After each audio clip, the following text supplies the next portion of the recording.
In this video, I'm going to show you how to save project in Cakewalk.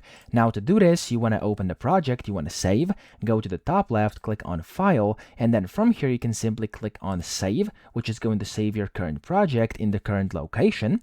If you click on Save As, it's going to of course allow you to select the new location. So if I go for example over here and select Downloads, I can save it in here by hitting this Save button. Or if you want to save a copy, you could also click on Save Copy As, and then you can save the copy wherever you want by clicking Save over here.